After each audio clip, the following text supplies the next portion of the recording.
So she puts ideology over biology?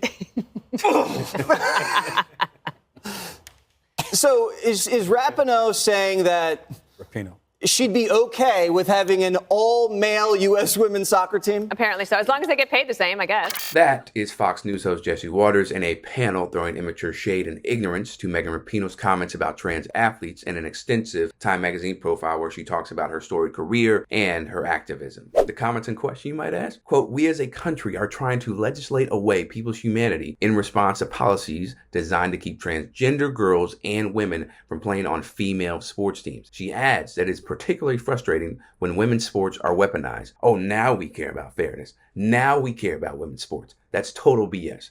And show me all the trans athletes who are getting an unfair advantage. It's not happening. Where is the lie? For so long, mainstream society and media has spit on and degraded women's sports as if they were less than men's because of rampant misogyny in America. But now they care. To her last point about trans athletes not having an upper hand, well, former UK swimming star Riley Gaines suggests the whole take is performative. Earlier this week, she announced her retirement.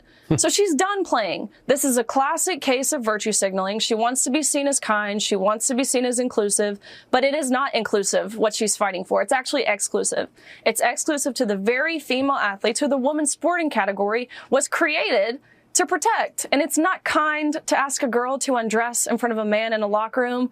That is the exact opposite of kind. Let's be for real, Riley. Are you really trying to protect and make sure women feel safe in their sports? Or are you trying to protect/shield your ignorance based on your insecurities as an athlete? May I remind you all, Gaines is a swimmer who tied for 5th in the 2022 NCAA 200-yard freestyle championship with UPenn's Leah Thomas, who is transgender. She felt it was unsafe or unfair that she had to compete against Thomas. And Gaines' whole point about how Rapinoe's comments were not kind and exclusive is laughable to me, because Rapinoe's track record shows that she is all about inclusivity. It's not as if she didn't fight for the U.S. women's national team to get equal pay compared to their men counterparts. It's not as if she didn't show solidarity, one of the few white athletes, I might add, with Colin Kaepernick when he was kneeling during the national anthem to protest police brutality. And it's not as if President Biden didn't give her the Presidential Medal of Freedom. But I digress. So for all the Megan Rapinoes out there who keep saying, oh, this is a manufactured issue, this issue isn't real, it just happened in women's swimming, and that's why Riley Gaines felt compelled to speak out. So look, the reality is Megan Rapinoe is not going to defend her position because, Martha, Megan Rapinoe was on a U.S. women's soccer team that played against 15-year-old boys, in Dallas, Texas, and got beaten 5-2.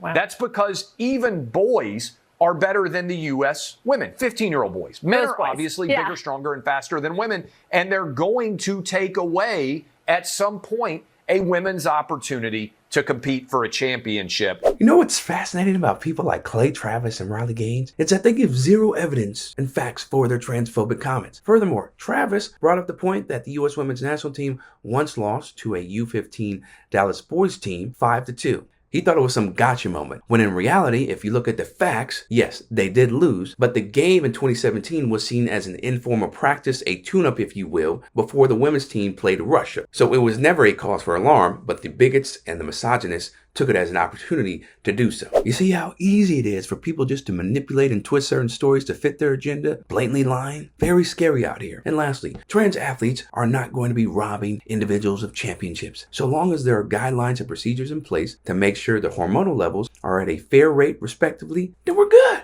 We ain't got no issue at all. They not harming anybody. Megan Rapinoe, you keep doing what you're doing and advocating for marginalized communities. For TYT Sports, I'm Chris Williamson. We'll see you next time.